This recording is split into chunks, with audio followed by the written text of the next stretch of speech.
Major story this weekend, Congress must decide today whether to extend the National Security Agency's authority to secretly collect and keep a record of telephone calls. Intelligence agencies say that is vital to the fight against terrorists.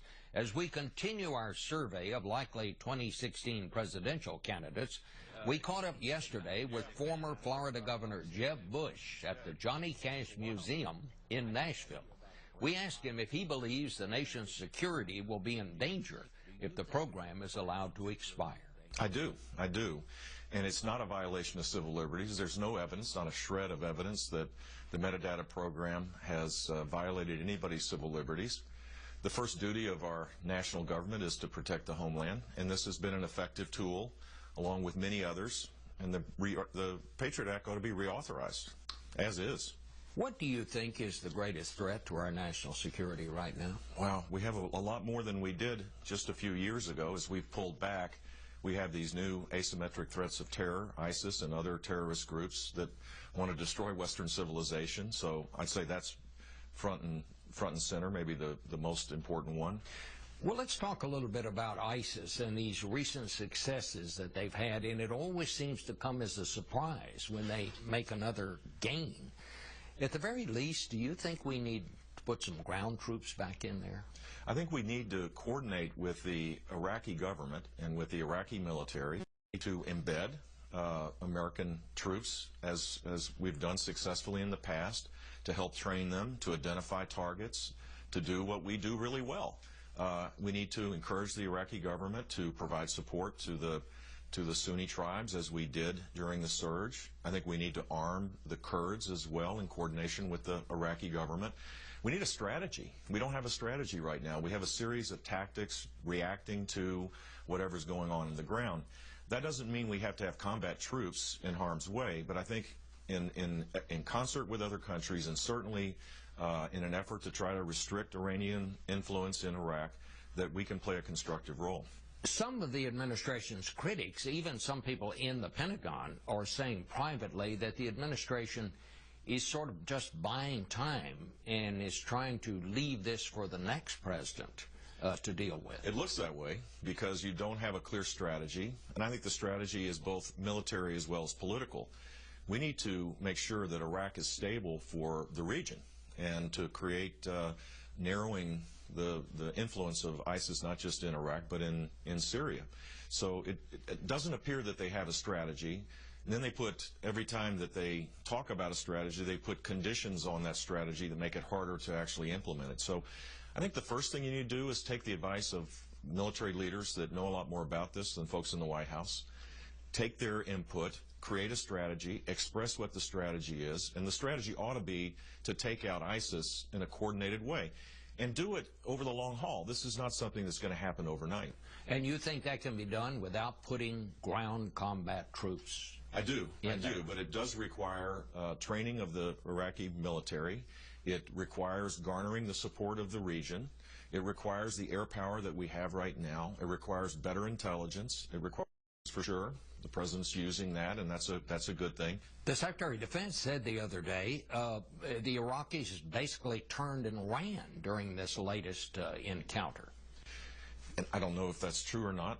He certainly has more information than I do, but the simple fact is if we can re-engage with the government and with the military and train them and embed troops with them and narrow the influence of the Shia militia and restore what existed when the president came into power, which was a fragile but a secure Iraq, then we'll be far better off than what we have today. But I guess what I'm asking is, if they won't do it, we can't do it for them, can we? No, exactly right. But we should be engaged to make it possible for them to do it. That's the point.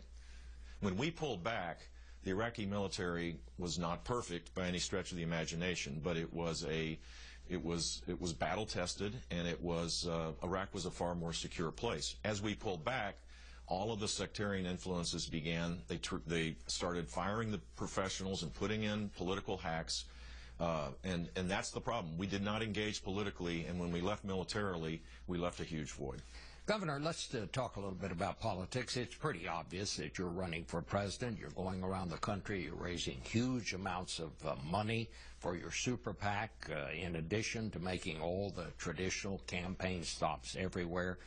Watchdog groups and some of your opponents are saying you're really maybe violating campaign laws, and that the Attorney General ought to be investigating, because they point out that you can't raise money and coordinate strategy with these super PACs, and once you declare as a candidate, you can't do that anymore. Do you think in some way you maybe just at least violated of the law? Do you feel that you have violated the law here? Of course not. I would never do that. And I'm nearing the end of this journey of traveling and listening to people, garnering, trying to get a sense of whether my candidacy would be viable or not. We're going to completely adhere to the law for sure. Look, politics is politics. There's always people that are going to be carping on the sidelines. And should I be a candidate, and that will be in the relatively near future where that decision will be made, there will be no coordination at all with any super PAC. Now, you're not telling me that there is a possibility you may not run. Look, I hope I run, to be honest with you. I'd like to run, but I haven't made the decision. Well, what would have to happen between now and then to convince you not to run? Who knows?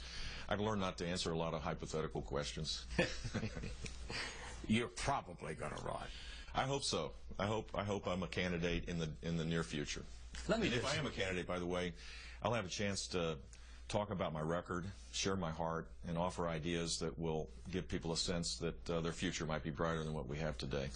Last year, you said, and I'm going to quote you, anyone running for president should be prepared to, quote, lose the primary to win the general election without violating your principles. What hot-button issues would you be willing to separate yourself from, say, the right wing of your party to carry out that philosophy? Yeah, now, when I said that, I don't mean I'm going to go out of my way to lose the primary, because then you have no chance of winning the general. But the simple point is, I think people are so disaffected and believe and so cynical about politicians and politics, they don't want to hear someone say, well, I'm for this now, and then immediately shift back to another position for the general election. Those days, if they ever existed, are over. So I have views that are different than some in our party, and that's what we'll sort out. If I'm a candidate, I'll go. Well, I'm not going to views on immigration, for example. I think we have an immigration problem. It's a system that's broken. The legal system is broken. We need to narrow family petitioning and expand economic immigrants. We need to enforce the law. And we can't use this, keep having this be a political issue when we're missing the opportunity to create high growth that everybody could benefit from. Well, let me just ask you about that. You have said in the past that you do support a path for legal citizenship and residency for the 11 million people here in this country that are here illegally. A lot of your opponents say that's amnesty. Right. Do you still favor a path to citizenship for these people? I'm for a path to legalized status, where people get a provisional work permit, where they pay taxes, pay a fine, learn English, don't commit crimes, don't receive federal government assistance, and where they earn legal status. They don't earn citizenship. They don't cut in line with people that have been patiently waiting on the outside. That, it seems to be a fair system.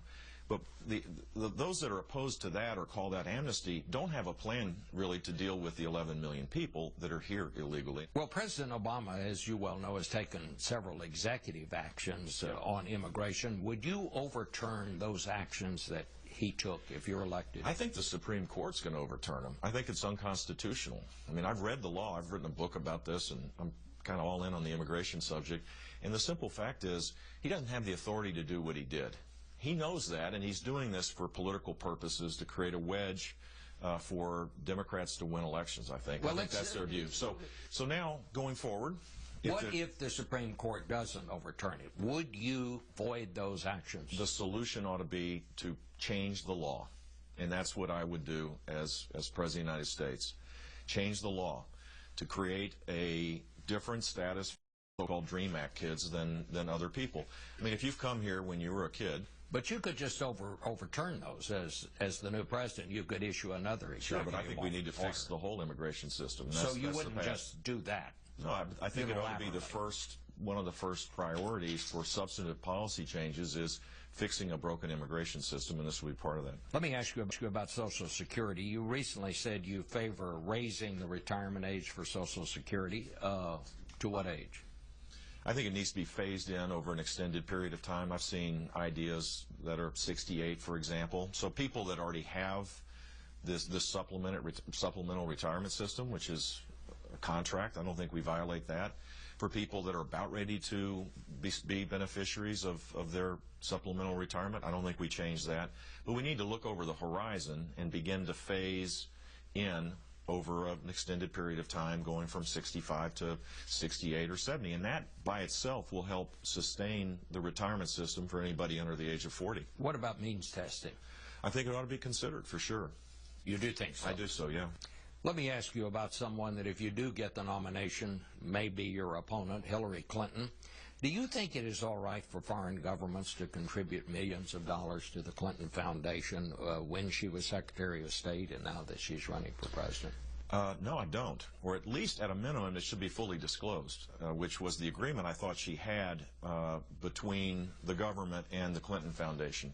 It turns out that the rules don't always apply consistently for the Clintons. And so just clear transparency, because it looks to me, what I've read about this is that, in fact, the reason why transparency was suggested by the Obama administration was to avoid the exact problem we now face, which is the implication of favoritism. Well, you know, we'll come back and say, look, there's no suggestion even of any quid pro quo. Do you take them at their word? Well, there's the implication of it, for sure, if you read these articles. But they signed a deal with the administration. I'll come in to the Department of State, and I will make sure that my spouse will report any dealings he has with other countries, and so will the foundation.